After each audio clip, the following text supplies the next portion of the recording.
Hey guys, and welcome back to your journey to the perfect essay. So I think in a series as crucial as this one, it's always super important to recap what we know, just so that we get a better gauge of where we're heading. So I'm going to start with that. So we know that we have to write an essay, which is composed of an introduction, body paragraphs, and conclusion, and is essentially an argument. We also know that the essay has to be on ideas that we want to prove, with texts merely acting as vehicles or evidence for what we want to prove.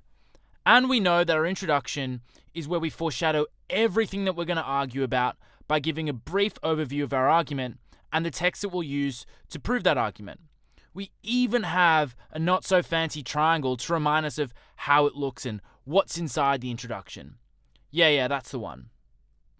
This video is where we begin building our introduction by writing our thesis sentence, which is this part of the triangle here.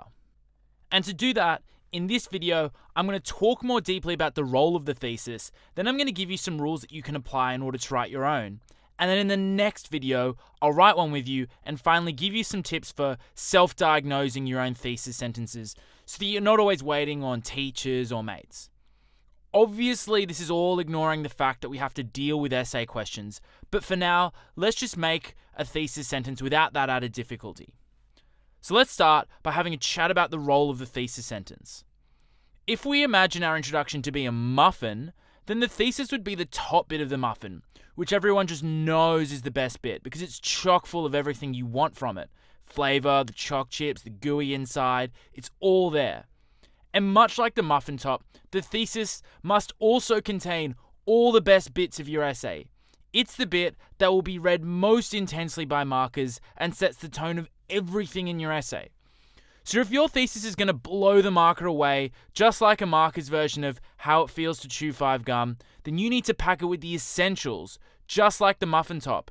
And that means that it must be entirely conceptually focused. Alright, so what do I mean by conceptually focused? Well, the core thing to remember is that for most modules, except the critical study, you're not writing an essay on, Che Guevara or Shakespeare.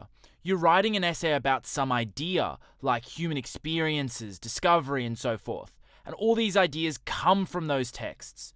So whilst your idea and thesis have to come from the texts, you have to remember that here in the thesis, just for a moment, we're going to pretend that the essay is just about these ideas and not the text themselves. So instead of saying something like, the Lion King tells us that our destinies control who we become, we're just saying our destinies control who we become. This is what a conceptual statement means. Alright, so let's think a little bit about how to write something that's completely conceptual, and chances are we haven't really done that all year or, whilst reading the texts. Alright, we already know that we need to outline very clearly what our ultimate argument is. And to help you on that process, I've got some neato burrito questions to guide you. Never gonna say that again. And because 3 is a pretty sweet number, we've got just 3 questions that you'll need in order to turn that frown upside down and convert this vague idea that you have in your head into a tangible, usable, good thesis. So, first question. What are the key requirements of the syllabus and the rubric? We want to make sure that our thesis is actually on point to what the examiners have asked us to study. Don't be confused by the fact that so far we've been representing the thesis as this single line here, because it needs to be the most on-point part of your essay, since it needs to prove that you're following the instructions of the syllabus on top of really clearly outlining what your argument actually is. Further to that, the syllabus will give us the lingo that we need in order to write our thesis and much of our essay. And even beyond that, it will help constrain or guide our thoughts about the texts. Sometimes we have a million ideas and we simply can't cram them into an essay. The syllabus then will help limit what we can argue about if we have too much, or give us some ideas if we have too little. We'll look at how to do this in detail in each module, and also a little in the next video, but this is the first point. Just make sure that your thesis is based on the ideas in the module outline. Secondly, now that I understand what kinds of things the syllabus wants me to look at, what is my main idea? We're basically forcing ourselves to look at the text, think about what it's saying, and turn this into a personal argument.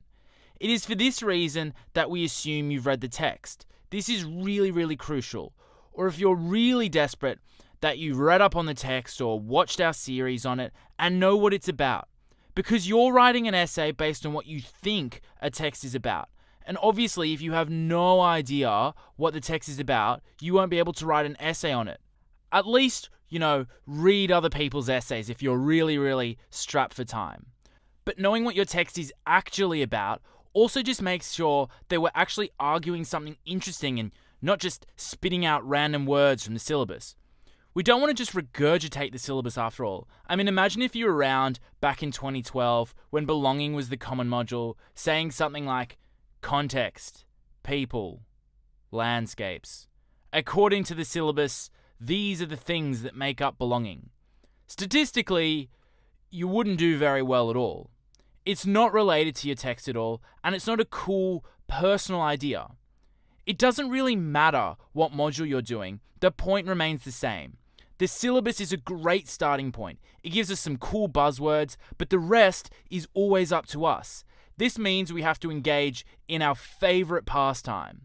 Writing essays is part of the process of reception. Woo.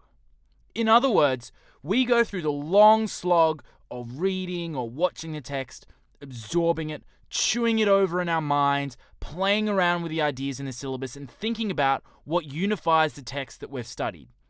We have to mull over the process of composition that the different composers went through to figure out what the heck they were trying to say in their text. And then we figure out what concept unifies the texts. And in order to express that, we use the buzzwords or buzz ideas of the syllabus to help us explain our argument clearly. In short, the text will look at specific ideas like personal growth or something, and it's our job to take the ideas of the syllabus and what we think are the ideas of the text we've studied and find some common ground between them. And when we do that, well, we have an argument. Again, we'll look at an example soon which will help clarify any doubts you may still have at this point. So hold on tight as we go through our third and final step. Alright, we're pretty close to having all that we need for our thesis. At this point, we should have some buzzwords and a couple sentences of ideas littered on some random pieces of paper. And it looks like we finally have enough to write a coherent statement for our essay. We just need to finally ask ourselves, are there any terms, ideas, or relationships in what I've thought about that I need to define? I mean, too often, kids will walk in and say something odd like the human condition, but they don't really define what that means or use it in the right context. Or they'll just write a bunch of big words that don't link together into a sentence that actually makes sense.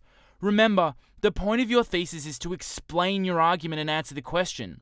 That means you want to leave the marker with no doubt about what you're going to be saying. Okay, this sounds like a lot, and it's often why we recommend doing the thesis in 2 sentences, but it's all really crucial to squeeze out the major elements of your essay. We know that we have to be answering the question in an entirely conceptual way so that we're ticking off to the marker that we really have thought about the human experience or reading to write and whatnot. And by answering these 3 questions, 1, what are the key requirements of the syllabus? 2, what is my biggest idea based on the ideas in the text? And 3, what key terms do I need to define?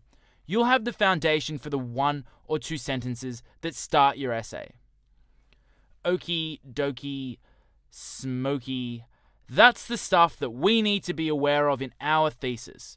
So take a breather and have a crack at formulating one yourself if you can be bothered. Of course, as we go through different texts under each module, we'll have a crack at writing theses together. But in the next video, I'm going to walk us through our 3 crucial questions in relation to the topic belonging, just so that we can see how to apply this technique to any of the modules in front of us. Alright, I'll see you guys there.